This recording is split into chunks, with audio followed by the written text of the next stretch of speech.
Hi guys, we are going to talk about water today. And we're going to kind of be a little different than other subjects because we're not going to talk about water as far as the interactions it has, the bonds, like you did in chemistry. Neither are we going to really focus on it as in biology when you talked about its importance in photosynthesis and cellular respiration. These are two aspects of water that you should be familiar with, and I probably will link some videos for review in the folder.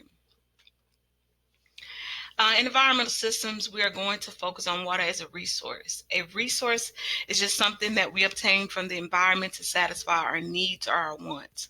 So you know that we drink it, we use it to flush our toilets, we watch dolphins swimming, and then we swim in it ourselves for recreation. That is what we're going to talk about in environmental systems. So when we talk about Earth, Earth is known as the blue planet because it has just so much water. But it's very important that we don't forget the concept that Earth is a closed system. Now, closed system just means that nothing is allowed to transfer as far as matter in or out of the system. That means all we have is all we will get. There are no scheduled drop-offs for supplies from an alien ship. And I include that because if we mess up what we have, we mess up what we have. So no matter how much water it seems that Earth has, and it does have a lot, in fact, 70% of the Earth is covered in water. Howbeit, all of that water for us in environmental systems can be separated into two categories, and that is going to be salt water and fresh water. No matter how clean the salt water is, it is salt water. No matter how dirty the fresh water is, it is fresh water.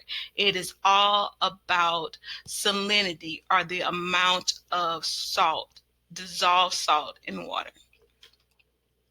So all that being said, we have a lot of water on Earth. Howbeit, 97% of the water on Earth is salt water, and it is contained in our oceans and in our salt lakes.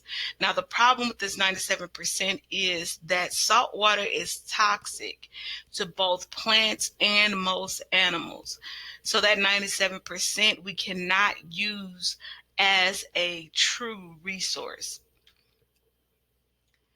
Salt water has more than 500 parts per million of dissolved salt. Now, ppm, or parts per million, is a measurement of mass or chemical or a contaminant per unit volume of water. And you need to remember this because we're going to talk about ppm or ppb, which is parts per billion, when we start talking about pollution. When it comes to fresh water can be defined as water with less than 500 parts per million of dissolved salt. And we only have about 3% of that type of water on planet Earth, and only 0.03% is called accessible surface water.